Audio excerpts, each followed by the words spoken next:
আজকের জানা অজানায় আমরা আলোচনা করব সুফি সঙ্গীত, আধ্যাত্মিকতার এর তাৎপর্য, হামনাত এবং বিশেষ করে মাইজভান্ডারি, কালাম, কাওয়ালি, গজল ইত্যাদি নিয়ে। সুফি সঙ্গীতের মূল উদ্দেশ্য কী?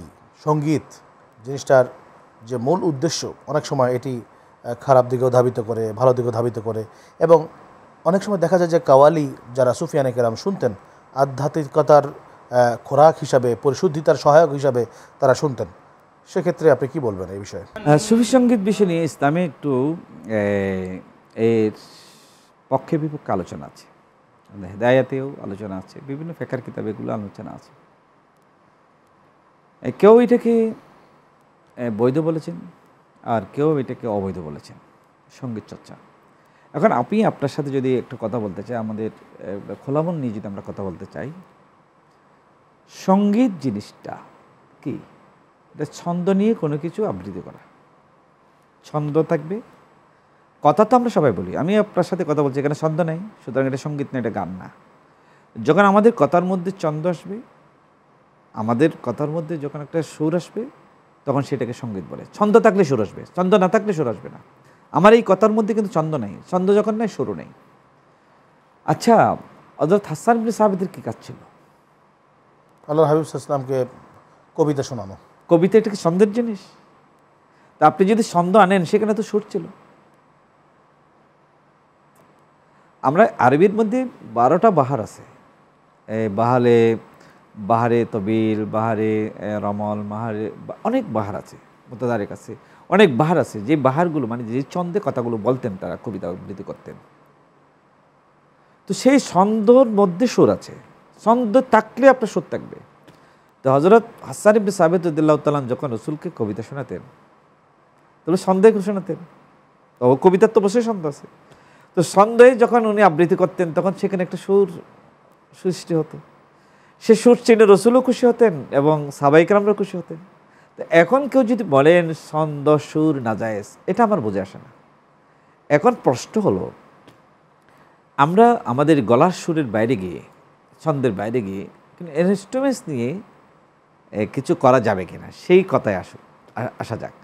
হযরত সাহাবায়ে কেরামরা, হযরত হাসান ইবনে সাবিত হারমোনি ছিল না, ওনার কাছে বেলা ছিল না, তবলা ছিল না, হয়তো উনি সুর দিয়ে কথা বলতেন।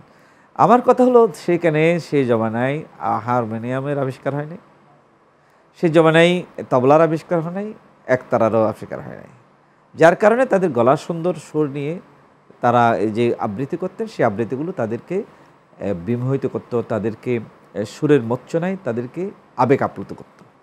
কিন্তু যুগের কাল পরিক্রমায় এটা ডেভেলপ করেছে।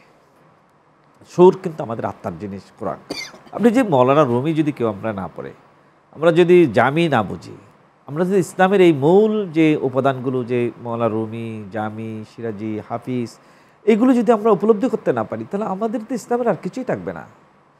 সমস্ত ইসলামকে এক জায়গায় নিয়ে মানুষকে মানুষ করার যে পরিকল্পনা মৌলানা রুমি মস্তবিতে বর্ণনা করেছেন, তো এগুলো যদি আমরা উপলব্ধি করতে না পারি, যে ইসলামের যে মহৎ ধর্ম, ইসলাম যে একটা মহৎ ধর্ম, সেটা আমরা মানুষকে বোঝাতে পারবো না। আচ্ছা, এবার আমরা চলে আসি মাইজভান্ডারি গানের যে আধ্যাত্মিকতা, এর তাৎপর্য নিয়ে। আমরা জানি যে মাইজভান্ডারি গানের যে উৎপত্তি, এটা অনেক আগে থেকে হয়ে আসছে। বিশেষ করে মাইজভান্ডারি গানের যে কবিয়াল যিনি ছিলেন, রমেশশীল, তিনিও ছিলেন। তারপরে হচ্ছে ফজল করিম মান্দাকিনী, হ্যাঁ, মান্দাকিনী ছিলেন। ইনারা যুগ শ্রেষ্ঠ বিভিন্ন কালাম তারা লিখে গিয়েছেন, যেগুলো আজও মানুষের কণ্ঠে লহরী হয়ে আসছে। তো এর সুফি সংস্কৃতির যে অবদান, সেই অবদান সম্পর্কে বলবেন। রাসূল করিম সাল্লাল্লাহু আলাইহি ওয়াসাল্লাম নিজের প্রশংসা শুনতেন সাহাবীর মুখে। আপনি চিন্তা করে দেখেন সেটা। এবং হাসান ইবনে সাবিতের জন্য একটা মেম্বার বানানো হয়েছে। ঠিক রসুলের নায়েবে রসুল মাইজভান্ডার দরবারের হযরতগুলো, তাদের ঘরেও কিন্তু এই যে কবিতা আবৃত্তি করার, সুরে তাদের প্রশংসা করার যে একটা মানে ব্যবস্থা ছিল, যেভাবে হাসান ইবনে সাবিত রসুলের পক্ষে কবিতা বলার, আবৃত্তি করার সাহাবী কিন্তু প্রায় 40-50 জন ছিলেন। হযরত আব্বাস রাদিয়াল্লাহু তাআলা, হযরত আলী রাদিয়াল্লাহু তাআলা, আব্দুল্লাহ ইবনে রাওয়াহা, এগুলো সব রসুলের সভাকবি ছিলেন। অর্থাৎ তারা রসুলের সামনে কবিতা লিখতেন। কাব ইবনে জুহাইর, এ তো প্রসিদ্ধ ঘটনা। বানাত সোয়াদ যে কবিতা, অনেক কত বড় কথা, তাকে রাসূল করিম সাল্লাল্লাহু আলাইহি ওয়াসাল্লাম তার রক্ত হালাল করে দিয়েছিলেন, পরে সে কবিতা আবৃত্তি করে রসুলের থেকে বোরদা পেয়েছিলেন। অসাধারণ এই ঘটনাগুলো যদি আমরা আসলে আমরা এগুলো আলোচিত হয় না, মানুষকে বোঝানো হয় না। আমরা যারা ওলামায়ে কেরাম আছি আমাদের সকলের উচিত যে রসুল করিম সাল্লাল্লাহু আলাইহি ওয়াসাল্লামের জীবনে এই আধ্যাত্মিকতার যে দিকটা আমরা এটা তুলে ধরি না। আর এই কারণে আমাদের এখানে জঙ্গিপনাটা বৃদ্ধি পাচ্ছে। রসুলের যে আধ্যাত্মিকতাটা, যে সুর, কবিতা শোনা, আবৃত্তি শোনা, তাদের সানাগানি প্রশংসা শোনা এবং এটা একটা মজমা করা, এটা তো একটা রসুল করিম সাল্লাল্লাহু আলাইহি ওয়াসাল্লামের সুন্নাত ছিল। সেই সুন্নাতটা মাঝবান্ডারি গানও কিন্তু আমরা দেখতে পাই। মাঝবান্ডারি হযরতের যে সভাকবি যারা ছিলেন, যে আপনি বললেন রুজুকি মান্দাকিনী ছিলেন, রমশশীল ছিলেন, এরা মাঝবান্ডার হযরতের সামনে তারা কবিতাগুলো আবৃত্তি করতেন, আমাদের শান নিয়ে আলোচনা করতেন। কমপ্লিটলি রসুল করিম সাল্লামের একটা সুন্নতের প্রতিফলন আমরা এখানে দেখতে পাই। ও যদি বলেন যে একজন আল্লাহর ওলি সামনে তার প্রশংসা কবিতা আবৃত্তি হচ্ছে, এটা ইসলাম সমর্থন করে না। আরে ভাই, আপনি তাহলে হাসান ইবনে সাবিতকে চিনেন না, আপনি আব্দুল্লাহ রাওয়াহাকে চিনেন না। এদের কাজে ছিল রসুলের সামনে কবিতা লিখে এটা মসজিদে নববী থেকে আবৃত্তি। শুধু তা না, আসলে তারা যুদ্ধের ময়দানেও কবিতা আবৃত্তি করে করে রসুল নিজেও কবিতা আবৃত্তি করেছেন যুদ্ধের ময়দানে। তিনি খচ্চরের পিঠের উপরে দাঁড়িয়ে কবিতা আবৃত্তি কবিতা আবৃত্তি, খন্দকের যুদ্ধ যখন খন্দক পরীক্ষা খনন করা হচ্ছে, এই বুখারী শরীফের হাদিস, রসুল নিজে কবিতা আবৃত্তি করেছেন। কবিতা লওলাখতাদাই না, এটা কবি গান কিংবা সুর লহরী, এটা একটা বিশেষ জায়গা ইসলাম। এবং বিভিন্ন যান্ত্রিক আবিষ্কার অর্থাৎ সুর যন্ত্রের আবিষ্কার কিন্তু মুসলমানদের হাত ধরেই কিন্তু হয়েছে। এটা যে উমাইয়া এই সালতানাত আব্বাসী যুগে এটা একদম উচ্চাঙ্গে বিকশিত হয়েছে। আমি আপনার কাছে সরাসরি একটা জিনিস জানতে চাইবো, ইসলামের যে সঙ্গীত নিয়ে বিভিন্ন মত রয়েছে।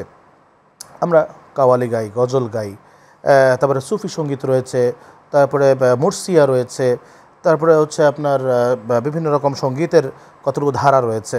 তো শরীয়তের মানদণ্ডে কোন ধরনের সঙ্গীত জায়েজ রয়েছে, কোন ধরনের সঙ্গীত নিষিদ্ধ? এক কথায় আমি আপনাকে বলি, যে সঙ্গীত যেই গানের কথাগুলো আপনাকে আল্লাহ বিমুখ করবে, মানবিকতা বিমুখ করবে, সেগুলো কিন্তু ইসলাম এলাও করে না। সেগুলো কোরআনের ভাষায় লাহওয়াল হাদিসের লাহওয়াল হাদিস বলা হয়, এটাকে লাহওয়াল হাদিস বলা হয়, আদগাসুল হালাম বলা হয়, এগুলো অনেক কিছু বলা হয়।